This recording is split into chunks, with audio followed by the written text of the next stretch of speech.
Good afternoon, everyone.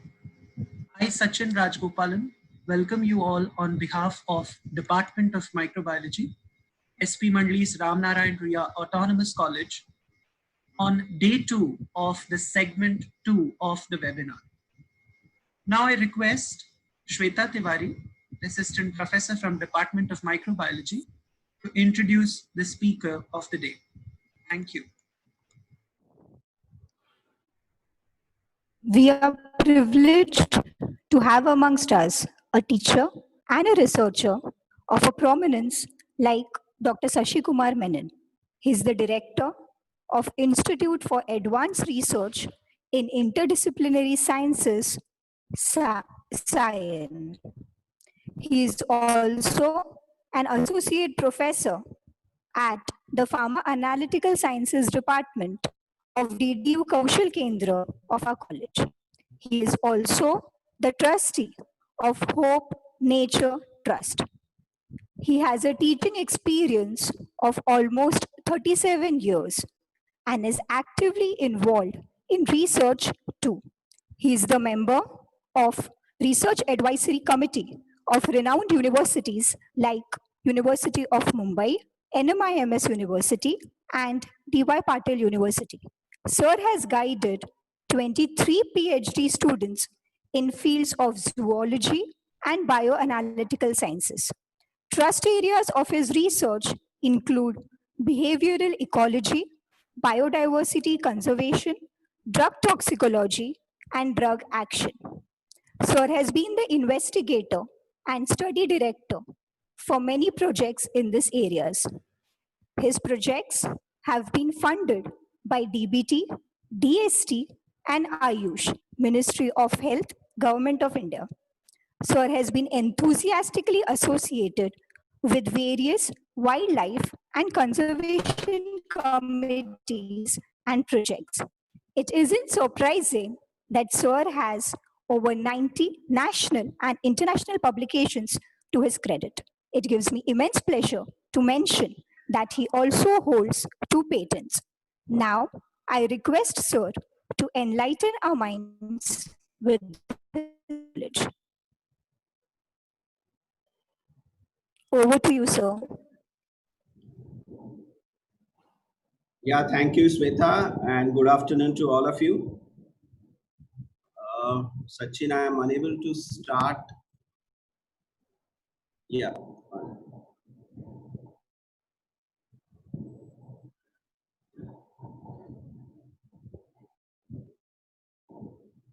Okay, I'll just share my screen and then we can start.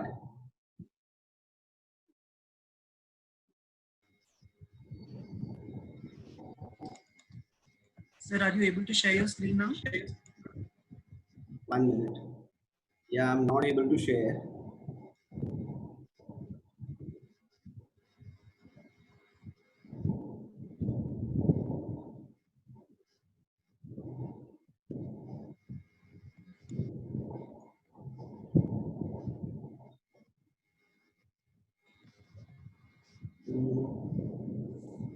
Still not able to share, sir? No, it's not allowing me. No, sir. I have done the necessary permits, so it should be. You should be able to do that.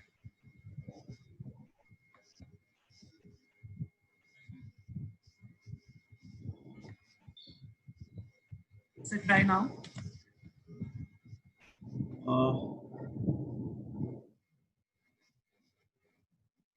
Sachin, do you have the presentation? Otherwise, you can try sharing it. Yeah, I think he is able to share his screen. Are you able to see? Not the presentation, sir, yet, but we were able to see your screen. Now? No, sir.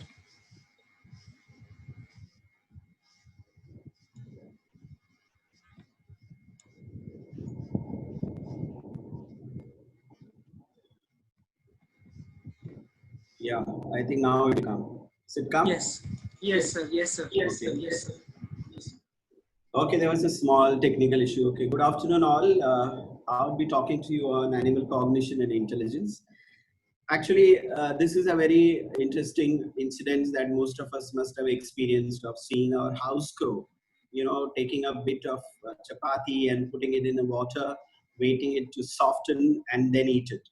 I have also experienced it, and I've seen that not all the crows do it so very diligently. Some of them are very apt in doing it. Now, this is what makes you think that are these crows actually smart, cunning, or are they intelligent? Now, I had a very different experience with this bird. It's the Rufous tree pie, which I saw at a small temple near Jessore Wildlife Sanctuary in Bildi in Gujarat. I went to this temple. The pujari was putting a lamp, a small earthen lamp filled with a wick and ghee. And as soon as the lamp is placed, this fellow comes down swooping, picks up that diya with the flame, flies off, and then he picks the wick, shakes its head, distinguishes the flame, and then gulps the wick. So it takes the wick with the ghee. I was really astounded by this absolutely adaptive behavior of this southern tree pie. So let's look at now how these animals are able to do it. Can we really call them as intelligent? So this is all coming out of cognition. That's basically how the animals perceive various senses, using their senses, various stimuli from the environment, and then process them and try to solve problems which could, by using their past experiences, memory, and then solve it, apply it to solve some issues which are currently facing them. So you see all these cognition type of behavior in foraging behavior, in selection of mates, in predator, avoiding predators, hiding, and so many things. Now, a lot of things are there which allows animals to behave in a very cognitive manner. One is most important thing is their behavioral flexibility. Then the way they can perceive the environmental signals, and then of course the neuroanatomical structures they all have. Now all three of them work together, which gives them an ability to process all the information they have received, and then decide to which stimulus they should give priority and to which stimulus they should not at all give any response, so ignore them. And then to those stimulus which they have to respond, they make a goal directed decision and then finally make a response. So this is how the cognition starts. Now basically cognition comes out of behavior. Now all behavior in animals are linked to their lifespan, their ability to survive. They're linked to, of course, the genetic programming. They're also linked to the environmental stresses, signals that they receive. And of course, they are evolved to their species evolution and species survival. So as we all know that the animal behaviors are of two main types. One is innate, that is they are born with, so there is total genetic programming. And the other is a learned one, which they experience as they live on, and they try to adapt by changing the behavior accordingly. Now, when you look at the innate behavior, it's a fixed action pattern because it is programmed. Whereas learned behavior gives you a lot of flexibility. The innate behaviors are, as I said, genetically programmed, but the learned behaviors have very high neural content in that. Now, in an innate behavior, because it is a fixed action pattern, there is no corrections possible. Whereas in a learned behavior, the animal can adapt and correct and be a little flexible. So what you find in the animal world is that the innate behaviors are predominant in those animals which have a very short lifespan, so they don't have time to learn. Whereas learned behaviors are much more in animals which have a longer lifespan. So let's look at this potter wasp. This wasp has a lifespan of about few weeks, 4 to 6 weeks. Now in this, now it's so wonderful to know that it is able to build such a pot, the female wasp, and then she makes this pot by mixing her mouth secretion with the mud. She has to select the kind of mud. She should know the consistency of the mud. She should know how much of saliva she has to mix, and then she has to know how to mold it into this beautiful pot. Now she is able to do this in a beautifully consistent manner. Now in this 6 weeks of her lifespan, she makes about 15 to 20 such pots. Each pot will have an egg, and then she stores the live animals which are injected with her venom, and they become paralyzed. So the larvae coming out of the eggs get live food. So here is a behavior which is absolutely hardwired. Whereas here is a behavior which is not only hardwired, but at the same time can be modified. Now here is a buyer weaver bird which knows how to build that to weave that nest. But as the animal matures, the male comes to know how best is the weaving to be done. So what you find is the finesse of the nest is coming out of the learned behavior, whereas the nature of the nest and building of the nest and the shape and the structure of the nest is all hardwired. So what is interesting is that the young buyer weaver birds are unable to mate with females successfully generally in their first season. They make it possible only by the second season. So this very clearly shows that the learned behavior makes their nest building more accurate, and more finesse comes into the nest which the females start selecting. Now here is another interesting thing. I am deliberately using a foreign insect because there is a lot of work on this insect. This is the Australian digger wasp. It's a wasp that makes a burrow in the soil and then makes a small burrow and lays the eggs inside the burrow. Now to protect those eggs, this female wasp makes a small funnel-like protrusion out, which hangs out so that other predator wasps and other predator insects cannot get in. Now this is what she does. Now what is very interesting is if you try to burrow the neck of burrow or the neck into it, adding soil, still the female will continue to complete the funnel, knowing very well that it's not the proper nest. Now another interesting thing is if you make a hole on the neck of that nest, the wasp thinks that the funnel is not complete, so she builds another tube and a funnel. Now this very clearly shows that fixed action patterns cannot be corrected. Once it is started, it has to be completed. So that's not the case in the learned behavior. Now I always used to wonder that animals which are what we call as camouflage animals, as I can show you here. This is a photograph of a flying lizard which I took at Mudumalai Wildlife Sanctuary. Try to see where that flying squirrel is. It's so beautifully camouflaged on the tree trunk. Now, if this particular lizard is going to sit on a very lighter bark, you will be able to spot it very fast. Whereas here it is sitting in a such beautifully camouflaged environment too, that it is not able to be spotted. Now you cannot spot it. Now this is what I tell you, that for an animal which is having a camouflaged appearance also must behave accordingly so that it works in its camouflage. Now here is another example. This is the blue oak leaf, beautifully colored butterfly on the upper side, but moment it closes the wing, the lower side is having a beautiful pattern of a dried leaf. Now if this dry leaf camouflage of this butterfly has to be successful, the butterfly has to sit in that position at a specific angle on a specific part of the tree or the plant. Now, how is it able to do it? Same is the question that I ask for green grasshopper, that if it sits on a brown grass, then it is going to be spotted. If similarly a brown grasshopper sits on a green background, it will be spotted. So basically, do we understand how these cryptic colorations are made successful by cryptic behavior? So even in a small tiny brain of these insects, they are able to do behaviors which match their survival skills. Now, moment you talk about the fixed action pattern, I told you it is genetically hardwired. So we need to find out, is it so possible that behaviors can be so genetically hardwired? Yes, it's a very good example which I am giving you. In the American field mouse, there are two species of field mouse in America. One is the deer mouse and the other is the old field mouse. Now, both of them differ in the burrowing behavior. One of them, that is the deer mouse, makes a very short burrow, whereas the old field mouse makes a big burrow with a very resting area, and then there is an extension which opens just above the soil. Whereas if the mice, if it is threatened, it just breaks this wall of mud and escapes. So this is the escape tunnel of the field mouse, whereas this fellow doesn't have an escape tunnel. So this is the difference. So what the scientists did was they bred these mice in huge trays with sand in their labs and actually bred them. And the first generation, when they crossbred these mice, they found that all the F1 generation produced nest of this pattern. Now what they did was they removed the F1s and back crossed with the deer mice, and they found that when you do a back cross, they got all the varieties of the nest patterns, that long ones, short ones, with escape tunnel, without escape tunnel.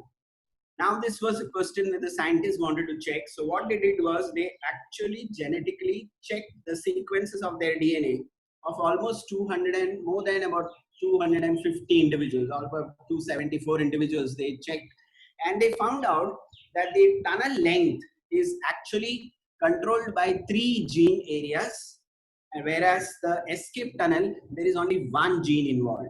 So which means that with the short number of genes and a multiple gene effect, it is very possible to evolve this behavior, adapt this behavior, and bring out with new behaviors by simple changes in these genes. Now this is a very interesting natural insurance that animals have, so that they can continue to have a behavioral flexibility, which gives them better adaptivity. Even in human beings, we find innate behavior. I put 2 very interesting ones. One is if you put newborn infants and try to hang them from a wire, they will cling it so very well and they will not fall. So that means they always have this innate ability to cling, which what evolutionary biologists believe is a old behavior which allowed these infants to cling to the hair of their mother. This is another innate behavior which we all have. That moment somebody flashes the eyebrow, we all respond.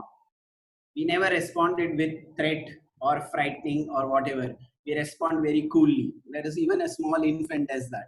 So this is a very strong innate behavior which we have. Now, behavior flexibility is what we talk about as cognition, and that has led to important development of intelligence. Let's see how it happens.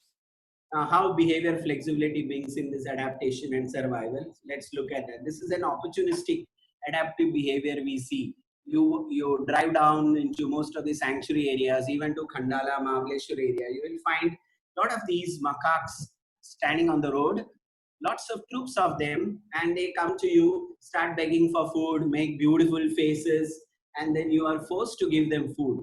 Now the interesting thing is, we studied some in Karnala area, and we found that the actual road along the Karnala is actually divided into blocks, and each block had 1 troop. So these monkeys have actually come out of the forest, and completely now they are totally dependent on the tourists giving them food, and these troops are surviving, and 1 troop does not allow the other troop to come to their territory. So they are actually divided the road into various groups. That's a very interesting thing that they have done. This is another interesting adaptive behavior which is seen in some birds in Europe and America. We also had this kind of behavior by some crows in those olden times when the milk used to be coming in these bottles, and there used to be an aluminium cap. These birds used to just prick that aluminium cap and pick out the cream that gets condensed and collected on top, and then just fly away. So this is a very interesting behavior where they acquire newer sources of food by this adaptive behavior. Now this is also a very interesting thing about cognition. Just look at this crow. It has modified its nesting material, used cloth hangers. Now this is a very interesting adaptation the city crows have done to use metal rings, metal wires in their nest. Now there was a behavioral scientist who worked on it in Calcutta, and he proved it that village crows actually don't have this preference for metal wires. And if you give them metal wires and even the plant material, they prefer the plant material. On the other hand, the city crows evidently pick up the metal wires and leave the plant material, because they know that metal wires give much strength and they can make the nest in most unimaginable places. So this behavior of the crow gets an adaptive advantage, and that gets passed on to the young ones, because the young ones coming out of the nest understands that this is a nesting material, and they also start using it for their generation. Now here is another interesting behavior. I'm trying to explain to you how cognition works in these animals. Here is an example of a crow. It's a good number of population of crows which live on the seashore have this adaptation of catching shelled animals, mollusks, but they can't break the shell of this mollusk. So what they do is they fly up, throw it down onto the rocks, and then allow it to crack. Now behavioral scientists started calculating this, and they found there is a cost involved. And let's see whether the bird actually looks at the cost benefit ratio. The cost involved is in the flight, going up and coming down. Now, it all depends how much is the height that the crow is attaining. And if it goes very high and drops it, maybe it will break the shell in few drops. But if it goes to a bigger height, the shell would crack completely and it may lose its food contents. If it drops it at a lower height, the shell will not break. At the same time, the mollusk may roll over and get into some rocks. So both these things have their disadvantage. So the crow has to make a middle ground of compensation where it saves the energy and also gets the benefit.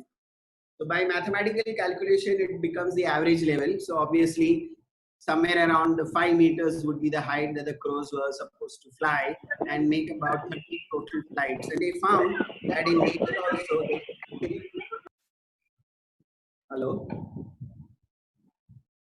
Yes, sir, you can continue. In nature also, Sachin, I would like your mic to be on so that I can compare if there is any dealing.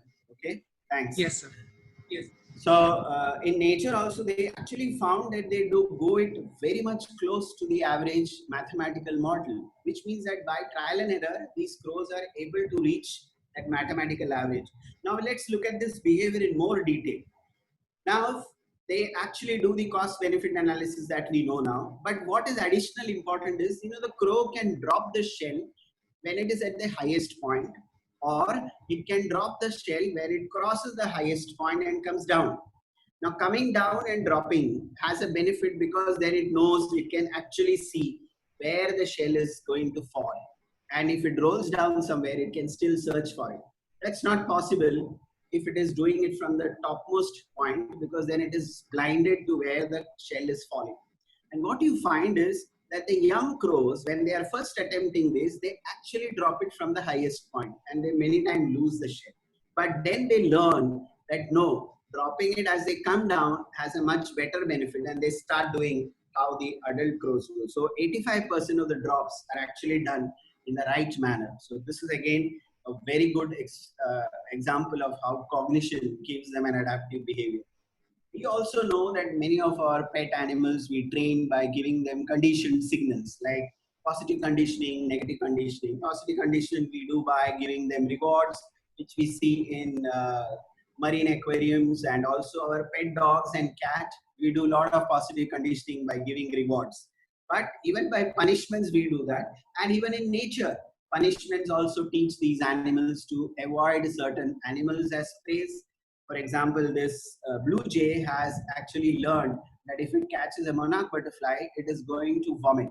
So it has some toxins. So next time it sees the monarch butterfly, the pattern of the monarch butterfly is memorized. So it learns to avoid those patterns. So this is another additional way of cognition working in animals. Now, another thing which nature does, or whether the evolutionary adaptation shows, is that learning is one part, which takes time. But then how can animals reduce the learning time? By just hardwiring some information. So that's called imprinting. So in birds, especially those animals with shorter lifespan and less of social parenting in their lifespan, they normally have lots of imprinted informations.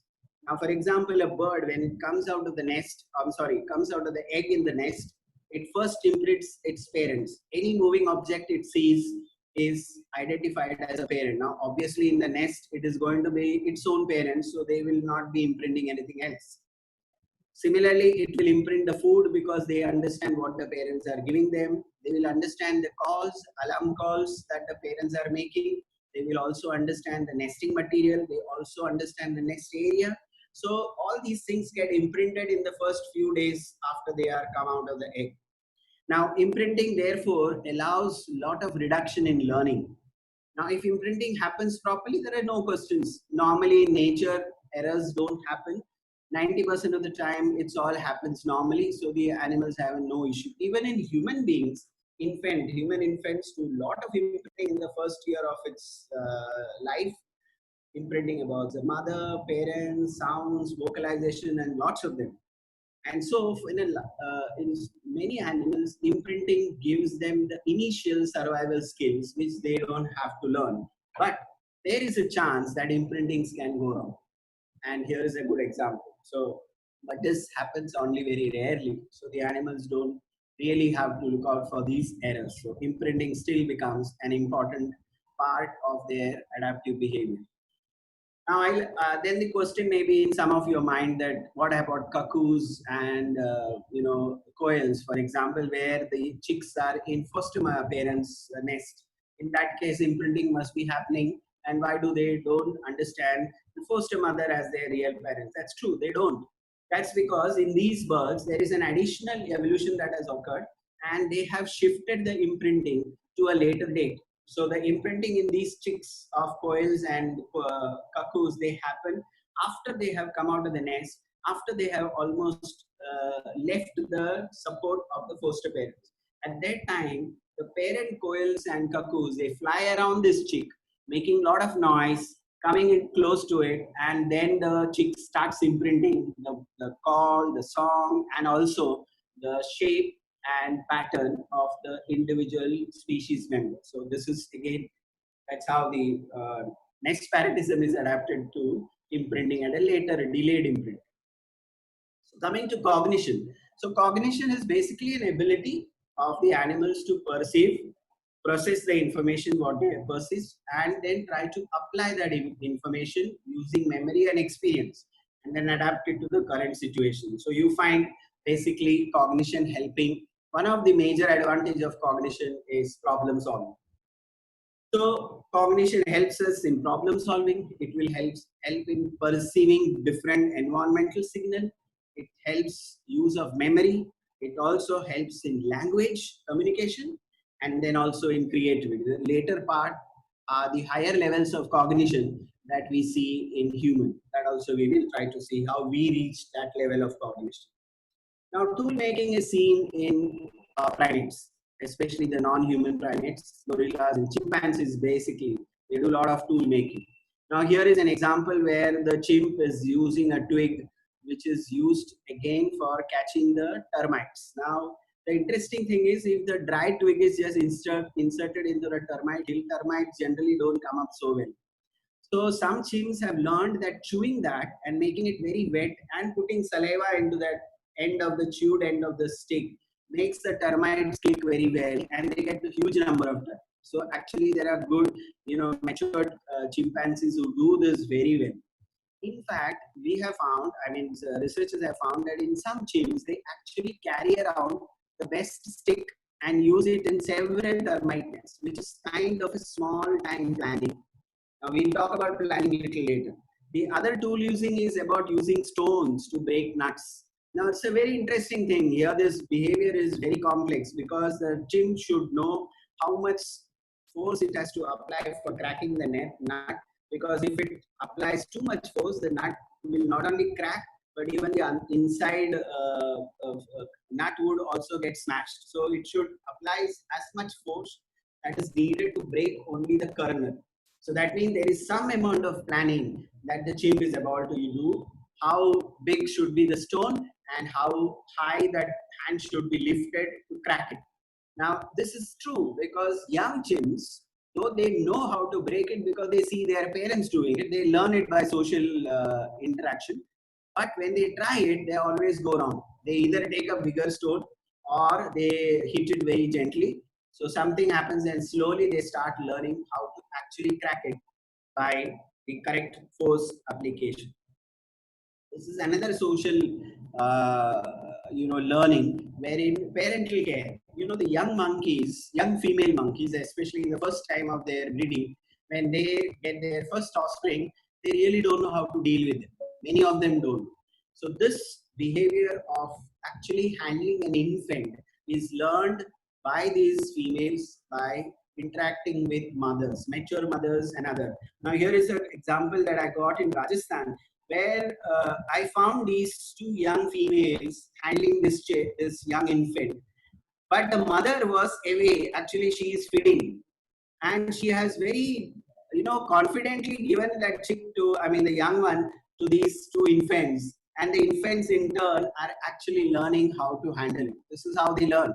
Now here in case of Tibetan macaques, in this what you can see is actually this is the young female and this is the mature mother, actually the mother of this infant. And there is what is called as bridging behavior, where the infant is kept like a bridge between two of them, and this young female inspects the young one, takes care of it, and the mother sees that it is not manhandled too much, and that is how the female learns to handle this. So these learnings actually help her in bringing up the young infant when she gets her first offspring. So there is a lot of social learning which improves by cognition. Here is a very interesting behavior which was seen in an orangutan. Now orangutans, as you know, are very advanced primates, and this fellow he's in a Korat zoo in Thailand, and they give him these orangutans blankets to sleep in the night. And this fellow, for some reason, learned how to tie this blanket across the cage and actually tie knots properly, and then make a hammock. Now he actually knows how much length should be the hammock so that he fits in, and it has been seen that if it doesn't fit, he actually unties one end and again connects it probably proper length, reties it, and then cuddles inside the hammock. Now this is a very interesting, very high level of cognition of problem solving behavior that is shown by this orangutan. Now here is another higher level of cognition which is seen in dolphins. They are actually self-entertaining them. Now this is a bubble ring produced by these dolphins by blowing out air into the water, and then before the bubble actually becomes big, they use their beak, that's their tip of their snout, and then go on rotating it fast to make it like a ring. Now please, this ring is just a playful thing. It doesn't give them anything except pleasure. And what has been seen is that some of the dolphins are so good that they make really big rings, and the smaller dolphins or the younger dolphins or the first ones who tries, they start making the rings and fail, and then finally they learn and they all go in groups, they make these bubble rings and they just enjoy and even see. So this is kind of self-entertainment, like playing for self-enjoyment, which is again a higher level of cognition even in these animals. Now, another important aspect of cognition in animals is anticipation. You know, we can anticipate what's the outcome of a certain event that we are doing. And because we know the result of that or the outcome of that action, we can modulate that action, make it very strong or make it weak so that the outcome is exactly what we want to as we expect. Now here is a comparison of a young girl, 6-year-old girl breaking a nut and the chimpanzee breaking a nut. Now both of them are trying the same things. What you interestingly see is that both of them are modulating this is actually the vertical height where the hand has gone, and this is also the vertical height for the hand has gone for the chimp. The chimp is using a little bigger hammer of 600 grams. The girl is using a smaller hammer of 200 grams. So see, the heights are different, but the heights are being modulated. So towards the end, the height is too less, so the nut is already cracked. The same thing happens in case of the chimp. Now here is the chimp's action. Actually, this is the kinetic energy and this is the potential energy that is calculated. And you find that the chimp is able to break it in 11 strikes.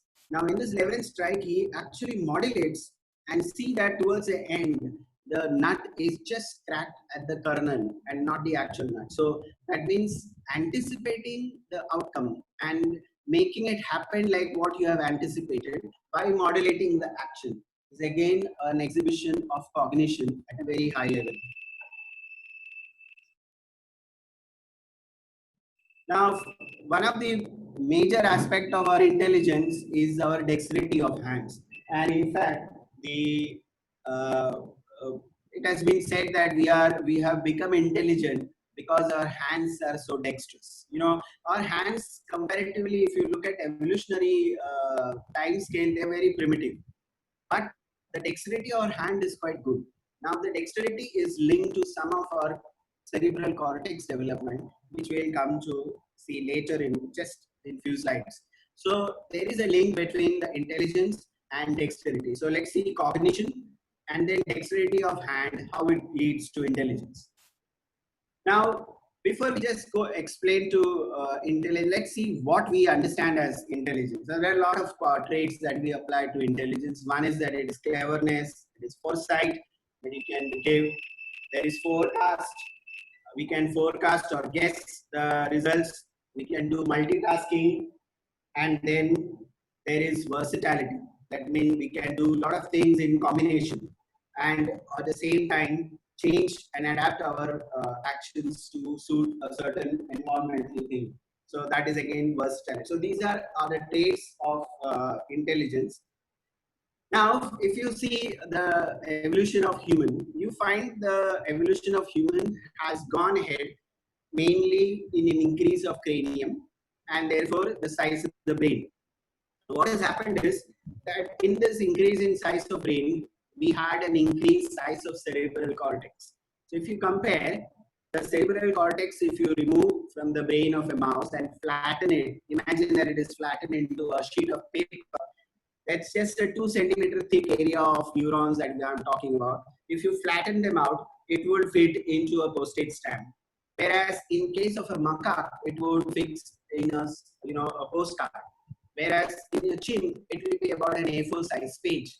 Whereas in human, that 2 centimeter area of cerebral cortex covers almost 4 A4 pages, which is a huge amount as compared to the chimp. So we have a huge amount of cerebral cortex, which gives us a very high neural capacity and coordination to do our, cognition and cognition based behaviors and more of behavioral adaptation and flexibility. Now, one thing which our intelligence allows us, and this increased cerebral cortex allows us, is to do sequential action. Now, I'll tell you what I mean.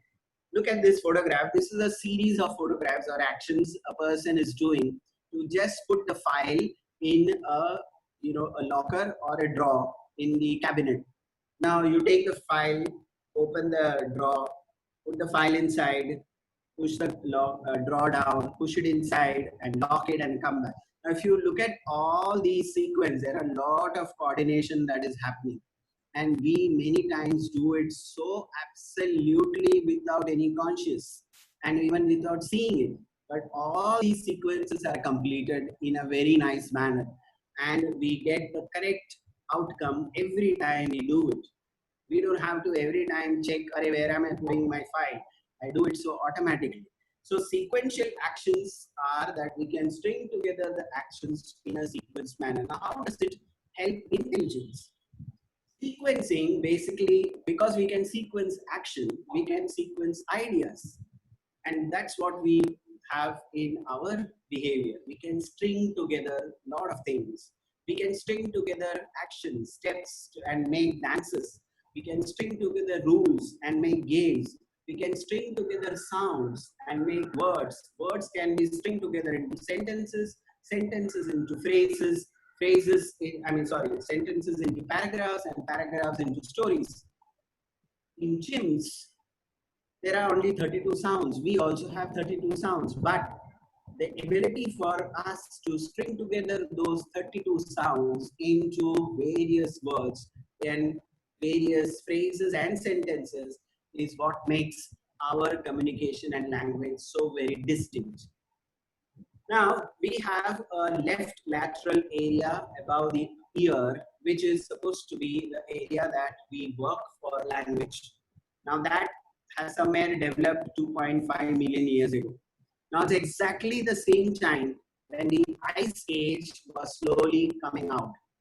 So what is this link between ice age and this left lateral area developing in our brain? Now, this left lateral area allows us to make this sequencing, this orderly arrangement of ideas, and this syntax. That's basically because of left lateral area of our brain. Now, what does the syntax mean? Now, there is a very classical psychologist example, which is always quoted in many of the books. I will also do the same now so that you understand it better. Imagine a small child standing at the bulk or a window and looking out to the house. There is a lawn in front and then there is a gate. And through the gate, a postman comes in. And then she sees that postman coming in. And then she also sees the dog from the house running out and goes towards a postman and bites him. Now the girl suddenly screams, "Mama, the dog bit the postman." Now she has just started learning to talk, but she sequences the words so properly and says that the dog bit the postman. But it never says the postman bit the dog. Now why? How come this syntax is so very clear? How is the sequence of these words so very clear in us? I mean, we learn it so fast. Now that's because of the left lateral area that we have, which is much well developed in us than the chimps. Now, how we know all this is because a lot of neurosurgeons have studied this in accident victims, and in those victims where the left lateral area is damaged, they go home very healthy with no complaints, and they come back to the surgeon saying that, "Doctor, I cannot do these things, I cannot do these things." What the surgeons have seen is that most of these patients who have these injuries, they are unable to do sequential actions. Like some of them cannot open their door and get in themselves. Like for example, they can't pick out the key from their pocket, put it into the lock, turn it, push the handle down and push the door and get in. Now this sequence of action they are unable to complete. And many times the wives complain that, "No, I have to tell him every time, now take out the key, now put it here, now turn it, now turn the handle, now push the door," and then he goes in. Now this is so very simple that we do so very often, but that these people are unable to. Now the same left lateral area of the brain is also linked to our facial movements. That's a very interesting thing. Facial and hand movement, our movements of our hand. Sonaji? Hello? Yes, Sachin, sir, okay, please no? continue. Yes, sir. Yeah. Yes, sir. Now here is this photograph. I'm sure every one of us has gone through this stage where we try to do something very concentrated and you suddenly feel our tongue comes out. I mean, no. So why is this that we are doing something concentrated, working on something with our hand, but then suddenly the tongue comes out? And not so much that even in some adults it happens. Of course, many of the adults, like we stop these behaviors because of the social stigma attached to it, and then we try to control it. So the higher other centers of the brain help us to control this behavior, and we don't express it. But it's the intention of doing it is still there. Now, why is this? What is this relation between this mouth movement and the hair? Now, this is what is called the hand and mouth synergy. Now, this is because the center that controls the hand movement also controls the facial muscles, and therefore this stringing together has also a link with the facial muscles and the hand. Now, very important thing about this stringing is that we can string together ideas, and once you string together ideas, we can plan things. Planning becomes very important for survival. Now, human beings plan for generations. Animals plan for very short term. Now, I'll get an example. Now, human beings could plan and make tools and make hunting, strategized hunting, and therefore he could survive scarcity of food.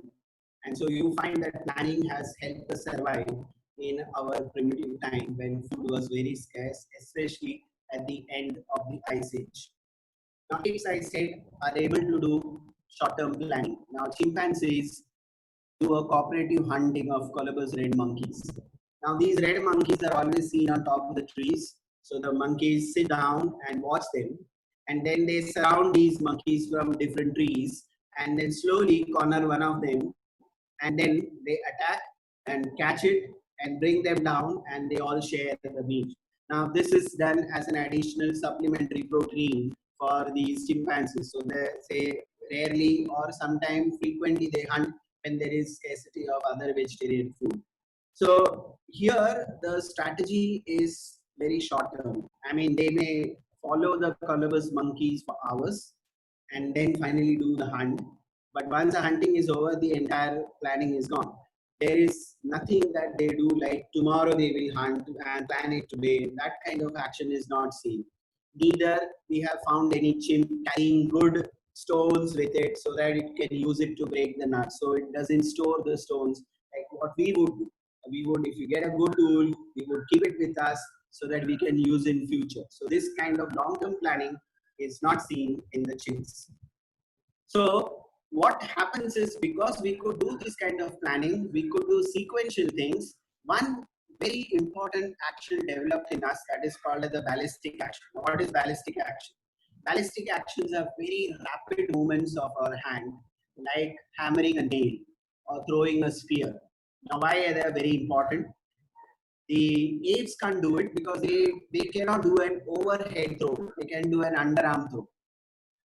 In overhead throw, the rapid action is very fast, and within about one fifth of a second, you have to make decisions.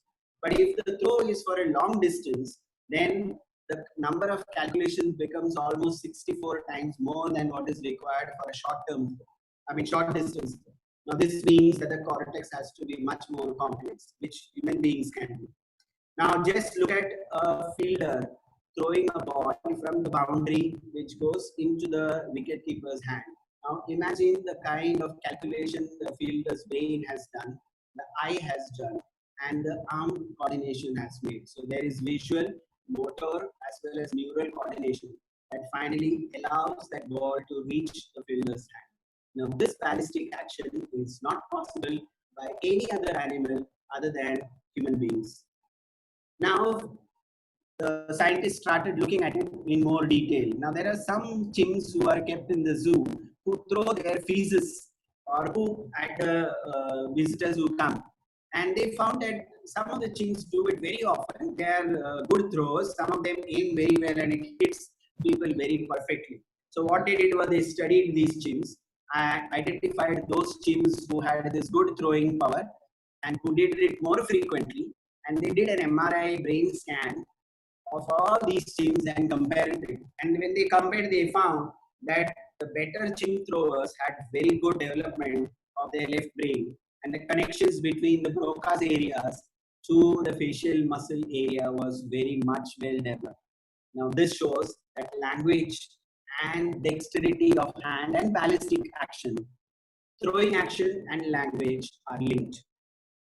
So if you look at the compared areas of the brain that are involved in throwing action and language, they are very, very similar. Though we have the Wernicke's area and the Broca's area more in language, but the motor cortex, which controls the language as well as our throwing, are the same. So there is a very clear relationship between we developing throwing abilities and we developing very good facial muscular movements by which we could modulate our sound, voice, and bring in language. So accurate throwing abilities of our primitive man helped us to survive harsh winters, and you find that their left lateral brain developed, and because of which they could make novel sequences of hand and arms. They could also make good sequences of sound, and because of the facial movement of the muscle, they could produce very good oral sounds, which developed further into the language. Now, the same center that works for the language also helps us with the hand movement and the facial muscular movement, and that is why there is this hand-mouth synergy that I showed in the earlier slide. So human intelligence is thus a unique evolutionary byproduct of our throwing ability, a very interesting correlation. Now, if you look at the evolution of man, you find that we have developed our cranium with an increased brain size. So our cerebral cortex improved. And if you look at it, we had a dexterous hand, and then we developed our erect posture, and then we had the skills of hunting because we developed that ballistic action. So we could throw the spear from our overhead action, and we could target the animals better, hunt very better. So we were not hungry. But in this process of survival, the byproduct was language. Now, I want you to see this video. Sachin, just tell me whether it is playing properly. Yes. This is a very interesting video about a crow. Can I stay here? Absolutely. You can sit on my channel. Come on, send in your mastermind. He's going to need that. Alex studies wild birds, which releases after 3 months of research. This one is nicknamed 007. It's about to attempt what Alex believes is one of the most complex tests the animal mind ever constructed. The bird is familiar with the individual objects, but this is the first time he's seen them arranged like this. 8 separate stages that must be completed in a specific order if the puzzle is to be solved. And if the bird succeeds, it'll be a world first. It takes time to have a look, but then start one complex puzzle completed. That was remarkable. I've never ever seen anything like it. All the bird behaviour that I've seen, nothing matches that. I can hardly believe it. I'm still just running that sequence in my mind. It happened really quickly. But the immediate question is, of course, how on earth did that crow do that? So here was a very interesting video. Now, if you analyze the video, what you find is that the crow was accustomed to the 8 different tasks because it had individually done that. Of course, it was conditioned for all those 8 tasks by rewards. So it was conditioned. Now suddenly it is, exposed with all the 8 tasks in once, and it doesn't know in what sequence to start. But what you find here is that a very good level of cognition that there is a perception of all the 8 tasks which has been experienced. So it brings back the memory of that experience, analyzes them, and then applies to the current situation and solves this problem in a sequential manner. Now, this is a very good level of cognition that you feel. But you find that it's just a sequencing together of past experiences to fit the solution that is needed for the current. Now, I just want to tell you one more thing, that even in crows, with a high level, mainly the Corvidae family is known to have this kind of very strong cognitive behavior. Now, there is one cognitive behavior which I have seen, is according to me should be self-entertainment. You see in Mumbai a lot of these BST buses going, and in the evening I find this murder of crows coming and sitting on the bus rooftops and then traveling to some distance and then just going away. And they do this repeatedly over various buses just for the sake of it. I mean, this is a level of cognition. I feel that someone should look at this problem, find out is it the same number of crows, the same murder of crows, or is it a different murder of crows which are doing this, and how often they do that, why do they do it? According to me, it doesn't serve any purpose except the fluff of wind and that thrill of traveling without flying.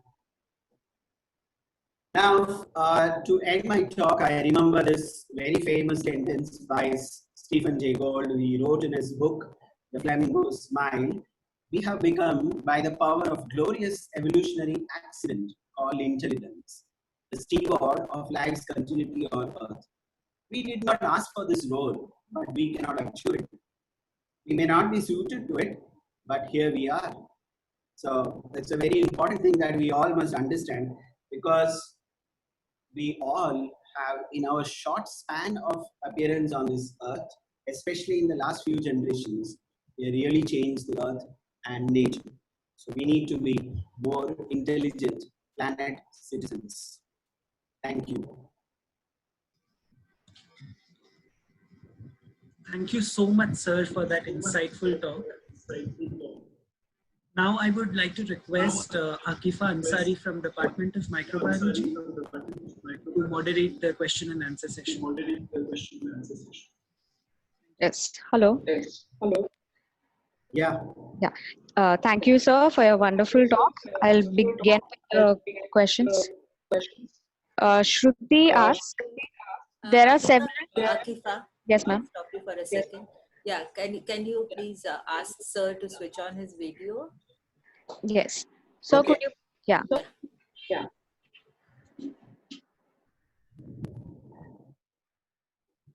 Yes. Okay. Thank you, sir. Yeah. So Shruti asks, there are several birds and other known organisms who are known for their ability to count and differentiate between numbers. Can we think of reasons why they might have evolved the capacity to do so? Let me make this clarity the beginning itself. That these experiments that you read are all tasks which they have been conditioned. So it's again like this particular crow which he did in the video. If you see that video in the big, for the first time, you really would say, "Oh my God, how did he do it?" I mean, it's so intelligent; it can solve it. The same thing, because in nature, counting doesn't make any difference to them. Yes, they can identify patterns, and that they use definitely for survival skills. That's all. But counting specifically like how we count, I doubt we can use that attribute to their behavior. Okay. The next question is, how does a diseased animal use his intelligence to recover and return to a normal state?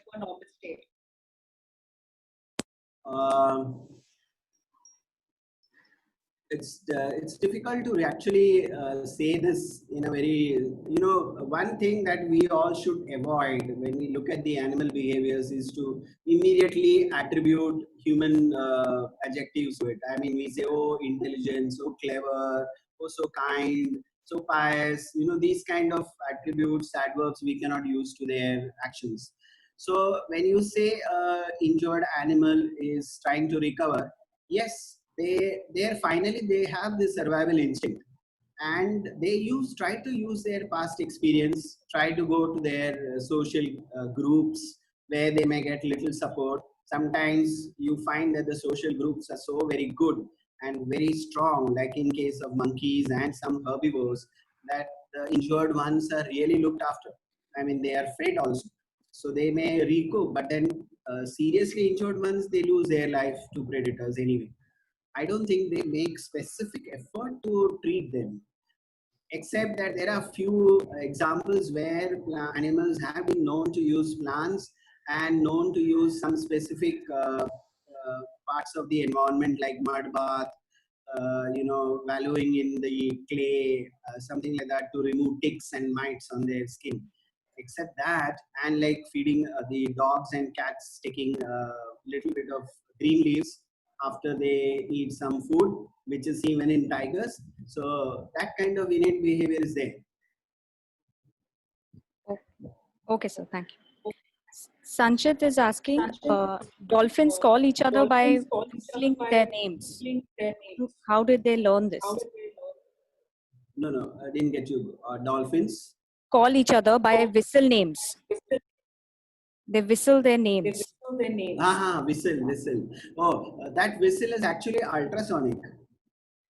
Dolphins' snout is very sensitive, very, very sensitive. In fact, the number of nerves that go into the dolphin's snout is so much that it is much better than a nose. And they are known to be very sensitive to ultrasonic sounds. And that's what they use. And what they use as whistle is actually ultrasonic. What is audible is the click part, which again is not very clearly audible. You need to convert them by mechanical devices to really, if you want to listen to them. But that whistle pattern, see, every individual dolphin has a different pattern of call. Even whales do that.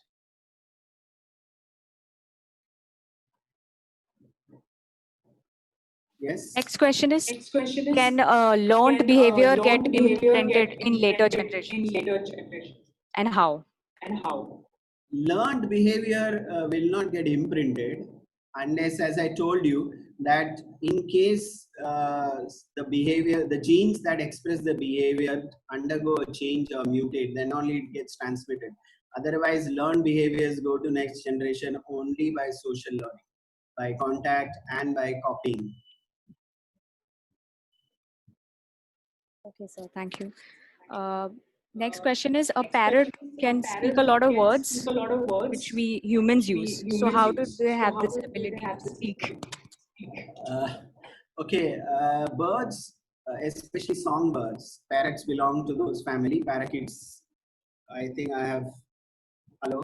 Yeah, parakeets belong to the songbirds, and they have a very good syrinx, which the voice box that these birds have, and they also have a good, powerful lungs. Now, all these songbirds, many of the songbirds, they always try to sing and make sounds which are very complex. One of the way of making their songs complex is by imitating some sounds that they listen in the environment. So continuously talking to a parakeet or a parrot and rewarding it will make it copy the sound. So this is just they are mimicking our song. That's it. They cannot talk. They only will respond because this is all positive conditioning, nothing more. Oh, okay. So, thank you. There's a very big question by Ronak here. He says he read a paper in Nature that describes novel escaping behavior, which is used by ants. So they call their body No, and they roll down. Novel Sorry. escaping behavior used by Yes. ants. Ah, So they call their body and roll down on an inclined surface. yes. What he wanted to know is what might have the selection pressure on the ants to evolve like this. He has some suggestions for the same. Okay. In fact, this is one of the areas where there is a lot of research going on evolutionary ecology. Now, unlike this, the ants, we also have the scaly anteater, which rolls itself and puts the tail over its head and tries to roll away from the predator. Similarly, there is this lapwing bird, which or the plovers. Many of the plovers have this behavior.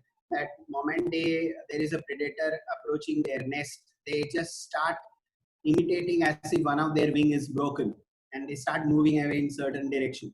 And the predator then suddenly changes his attack on the nest and goes behind this injured bird, and then suddenly the bird flies off. Now, what made this behavior to come into those birds is not very clear. There are a lot of theories, but each one is controversial, and if you see, some things are not very clear. There are no very clear-cut answers. If you have any suggestion, I would be really happy to listen.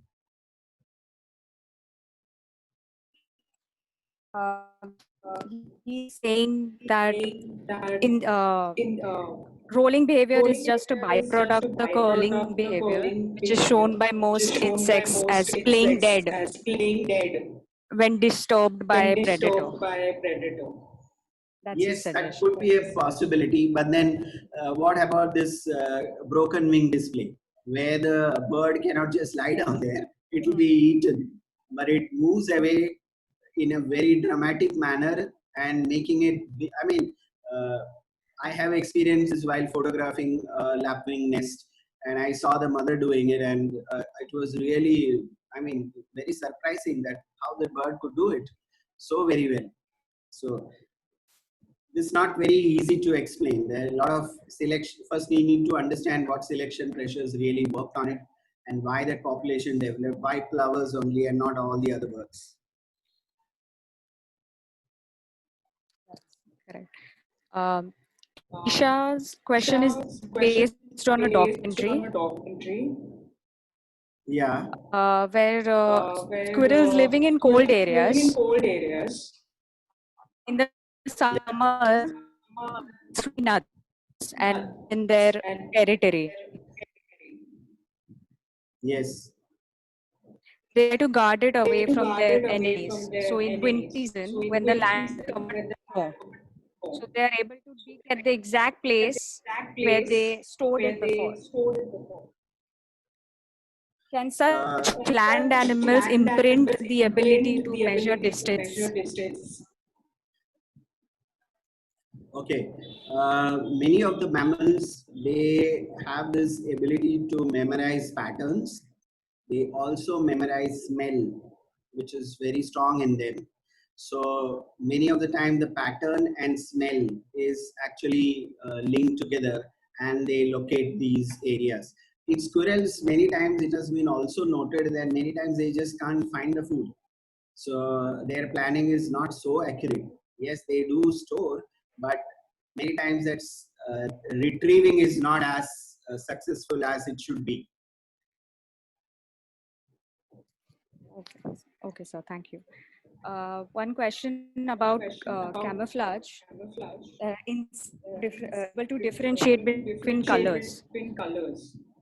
How do they decide which is the best to camouflage? Do they have developed well color recognition like us humans? Yes, many of the insects, butterflies and butterflies especially, can see color. Another thing that you have to remember is that they also have very good ultraviolet vision. So what we don't see, they see. So that's another thing. And many of these colors also have ultraviolet radiations within when they are in the sunlight. So what you see as colored is not actually the color that the insects see. They see both the visual wavelength as well as the ultraviolet wavelength. So you can actually, from human angle, you cannot explain it, but definitely they do try to blend to the environment. So mainly the color camouflage is shown only by those animals who have color vision. Now you may ask me, what about zebra and the cat or the lion? Yes, cats don't have color vision. So therefore, the camouflage what you see about zebra is much effective. Okay, sir. Thank you, sir. Sir, there are from the participants. So, Yeah. because due to the lack of time, we may not be able to address. So, can you just give them your email ID so that they can write to you? Yes, I have given my email ID. It is my full name, DRSASIKUMARMENON at ruyacollege.edu. I think I can share my first screen. So, Sachin, can I do that? Yes, sir. Yes, sir. Yes, sir.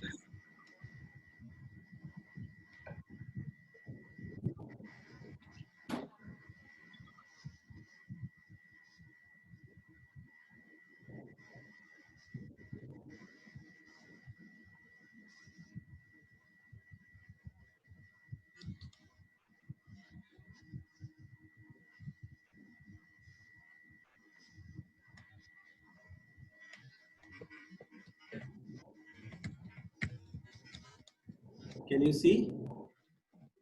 No, sir. Putting your email address in the chat box so students can note it from there. Yeah. Oh, okay. Thanks. Thank you. But now I request Dr. Varsha to address the participants. Hello. Yeah, can you hear me? Yes, ma'am. Yeah. Oh, thank you, Dr. Menon. I'm really obliged for this really wonderful talk that you have given to our students, and to also, I'm sure there are many staff members also who have registered today. And with your very fluent style, you have taken us through the journey of instinctive behavior to cognitive behavior, and then to intelligent behavior. And I really like the numerous examples that you have given us today.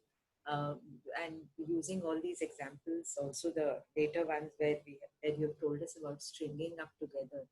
It was really a pleasure listening to you, sir.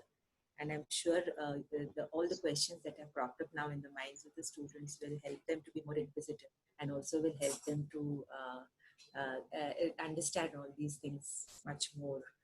So thank you so much, sir. I thank all the participants also today for joining us. And I also thank the technical team of Sachin Rajgopalan, Akifa Ansari and Shweta Tiwari from our department. I would also like to tell all the participants that we have arranged lectures every Tuesday and Wednesday now for you, at least in this month. So next week also, I request all of you to join us. The topics for next week are going to be related to zoonotic diseases and epidemiology. So all of you, those who are interested, can also join us there. And we will be anyway putting up all this on our website, the registration part on our website also. So hope to see all of you then. And thank you again, Dr. Menon, for sparing your time and giving us such a wonderful presentation today. Thank you. Thank you, Varsha, and thank you, Micro team, Sachin, and all colleagues.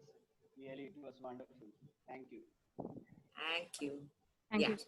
Thank you, Yes. Dr. Menon. Yeah, Anushree is here. Okay. Okay. Yeah, thank you, Shashi, for a wonderful session. We really enjoyed it. Great. Okay then. Bye. Okay, bye. Bye.